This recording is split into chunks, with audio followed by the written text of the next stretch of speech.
up to now what we have discussed, we have in this chapter of control and coordination, we are mainly discussing about the animal nervous system. ये जो हमारा ये chapter है control and coordination, इसमें हम mostly discuss कर रहे थे about the animals nervous system, in which we have tomorrow we have discussed about the structure of neuron और नर्व सेल। कल हमने क्या डिस्कस किया था, हमने एक स्ट्रक्चर ऑफ न्यूरॉन के बारे में जाना था and also which is also known as nerve cell.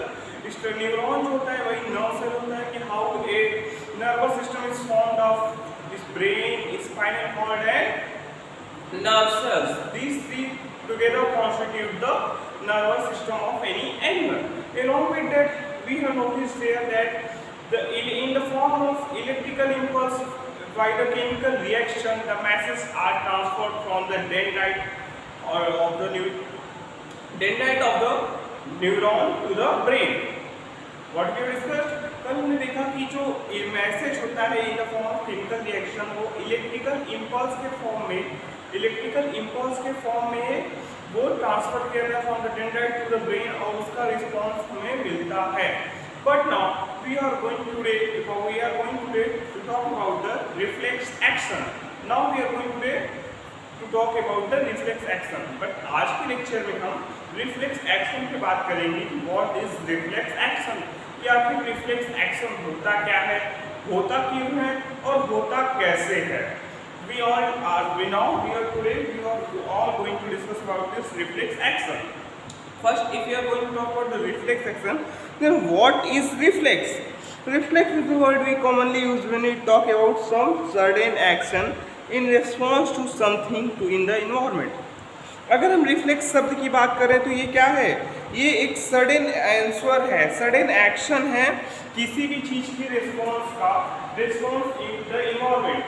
ये एक सडन एक्शन है। रिफ्लेक्स क्या है, reflex is sudden action to any response from the environment.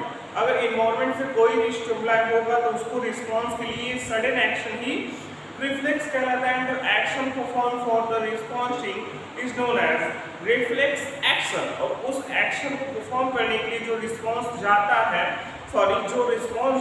उस एक्शन को क्या कहते हैं, that is known as reflex action. उसे हम रिफ्लेक्स एक्शन के नाम से जानते हैं। If anybody is going to touch a hot pan, अगर कोई भी एनी एनिमल और any living organism about all animals, अगर हम ह्यूमन बींग्स हो चाहे कोई एनिमल हो, इफ ही और she is going to touch any hot object, अगर वो किसी भी हॉट ऑब्जेक्ट को टच करने जाएगा, इट में कॉज हीट और बर्न टू इट, वो जल सकता है, उसे दर्द हो सकता है, उसे चोट पहुंच सकती है।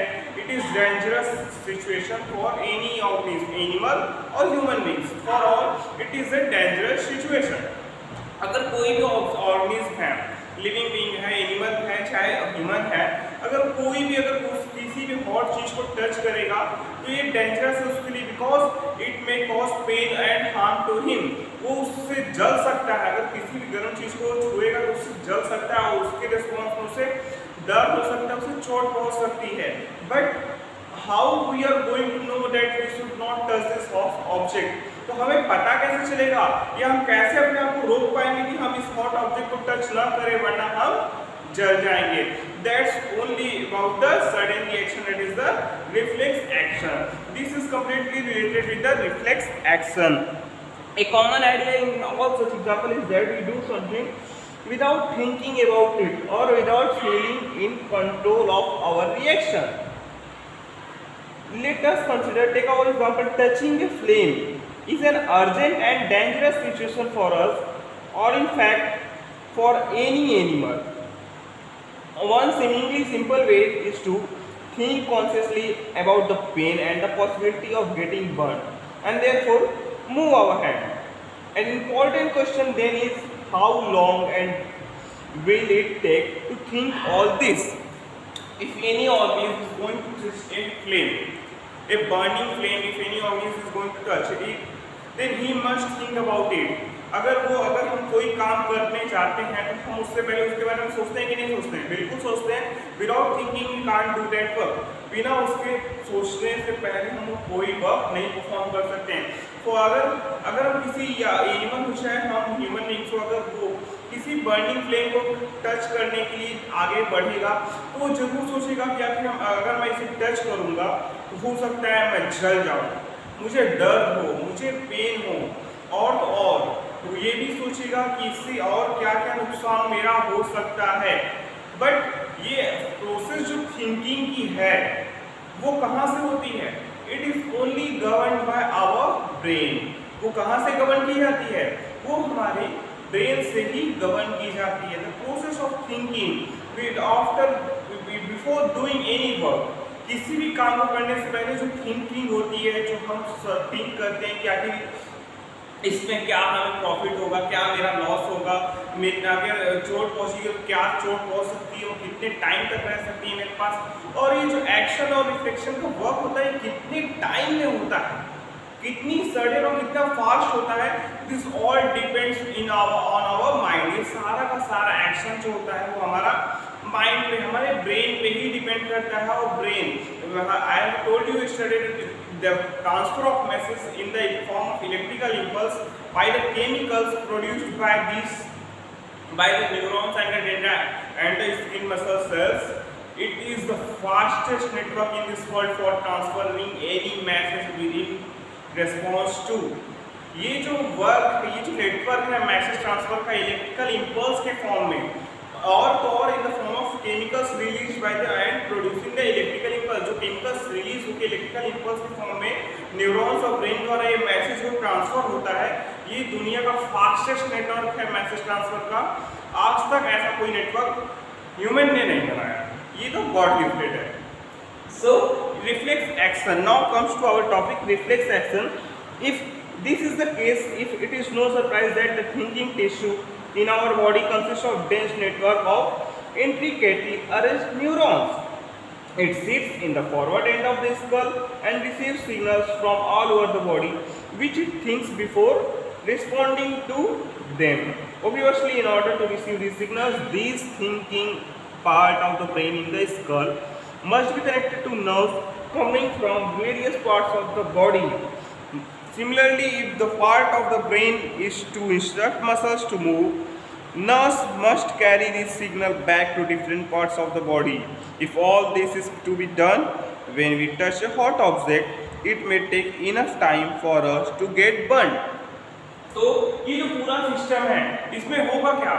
पूरा जो सिस्टम है उसमें क्या होता है? एक मेन ऑर्गन ब्रेन होता है, दूसरा होता है न्यूरॉन जो हमारे मसल से अटैच होता है। तो दोनों ही वर्क करते हैं।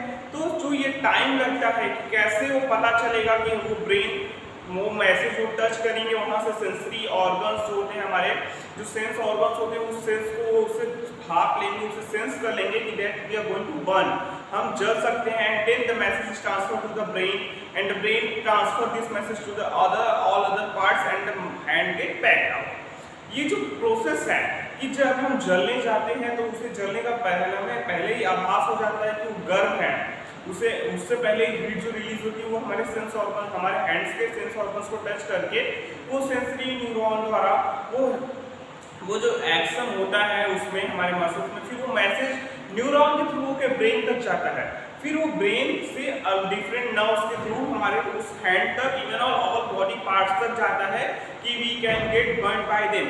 ये जो प्रोसेस है ये कंप्लीटली जुड़ा हुआ है by the help of nerves. Brain एक कंट्रोलिंग पॉइंट है जो नहीं एक ही जगह फिक्स है, बट नर्व्स होती हैं वो हर जगह दौड़ी हमारी पूरे बॉडी में फैली हुई है, for each and every organ से वो हमारे अटैच हैं।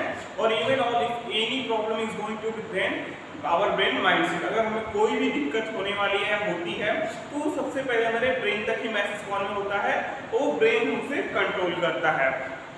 So, how does the design of the body solve this problem? Rather than having a thing, a sensation of heat, if the nerves that detect heat were to be connected to the nerves that moves muscles in the simple way, the process of detecting or signal or the input and responding to it by an output action might be completed quickly. Such a connection is commonly called a reflex arc. तो जो ये function होता है कि कैसे ये क्या है, ये रिसेप्टर्स है। रिसेप्टर्स इन स्किन, हमारे स्किन में रिसेप्टर्स प्रेजेंट होते हैं और रिसेप्टर्स हैं, तो अगर रिसेप्टर्स किसी हॉट ऑब्जेक्ट को टच करेंगे तो हमें क्या होगा, हमें हीट या पेन हो सकता है। तो जब ये रिसेप्टर्स अटैच होते हैं किससे, सेंसरी न्यूरॉन से। सेंसरी न्यूरॉन क्या करता है, जब भी हम किसी हॉट ऑब्जेक्ट, जब रिसेप्टर्स हमारे स्किन के एक्टिव होंगे तो सेंसरी न्यूरॉन के थ्रू हमारे सेंट्रल नर्वस सिस्टम में, central nervous system that is the spinal cord तक सेंसरी न्यूरॉन्स द्वारा एक मैसेज ट्रांसफर किया जाएगा in the form of electrical impulse. Electrical impulse के फॉर्म में एक मैसेज हमारे रिसेप्टर्स से होते हुए, सेंसरी और न्यूरॉन्स से होते हुए central nervous system that is the spinal cord तक आएगा and this spinal cord transfers the message to the brain. और ये स्पाइनल क्या करेगा, वो मैसेज को ब्रेन तक ट्रांसफर करेगा and then brain sends a response to the relay neuron.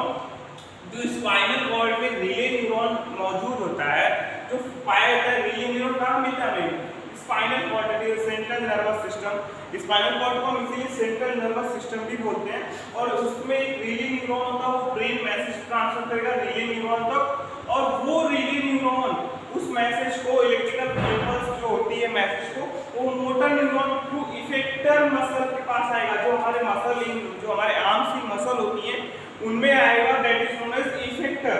जो हमारे आर्म्स में मसल होती है उसे इफेक्टर क्यों कहा जाता है, because it is going to affect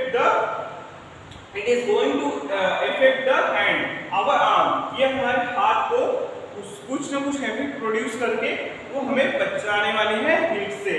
तो जब वो मैसेज ट्रांसफर होकर रिले न्यूरॉन से मोटर न्यूरॉन से होते हुए इफेक्टर मसल में आएगा, इफेक्टर में आएगा कि muscle found in the arm, जो मसल्स आर्म्स में प्रेजेंट होती हैं, तो फिर वो कॉन्ट्रैक्ट करके सिकुड़ के वो हैंड को पीछे बैक कर लेंगी, हाथ को पीछे खींच लेंगी।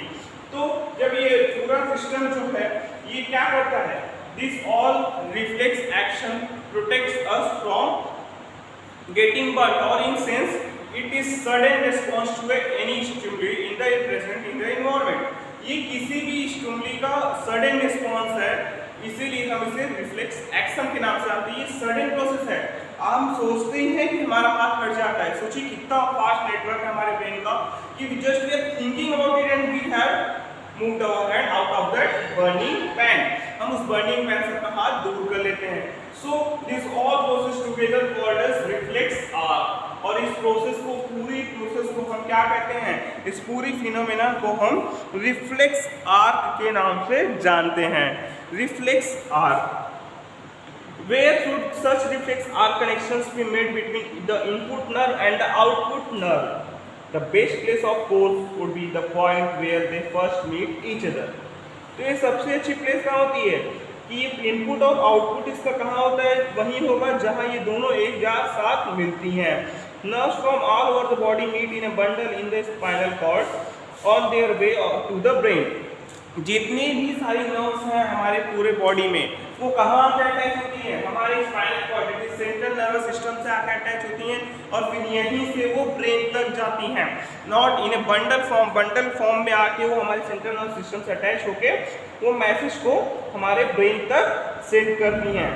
Reflex arcs are formed in the spinal cord itself, although the information input also goes on to reach the brain। और वहीं रिफ्लेक्स एक्शन भी रिफ्लेक्स आर्क फॉर्म होता है और मैसेज ब्रेन तक पहुंचाया जाता है। Reflex arc have evolved in animals because the thinking process of the brain is not fast enough. ये जो रिफ्लेक्स आर्क है ये सिर्फ एनिमल्स में ही पाया जाता है। क्यों? क्योंकि जो थिंकिंग प्रोसेस होती है ब्रेन की वो बहुत ज़्यादा फास्ट नहीं होती है, not fast enough. In fact many animals have very little और none of the complex neuron network needed for thinking. और तो और जैसे कि सभी एनिमल्स के पास एक जैसा ब्रेन नहीं होता है, क्योंकि each and every animal have different types of tissues forming the different type of special functions. जो टिश्यूज होते हैं वो स्पेशल फंक्शन परफॉर्म करते हैं। तो सभी एनिमल्स के पास एक जैसा ब्रेन नहीं होता है। तो जब एक जैसा ब्रेन नहीं होगा सभी एनिमल्स के पास, तो एक जैसी थिंकिंग प्रोसेस भी नहीं होती है, इसीलिए ये प्रोसेस एनिमल्स में थोड़ी स्लो होती है।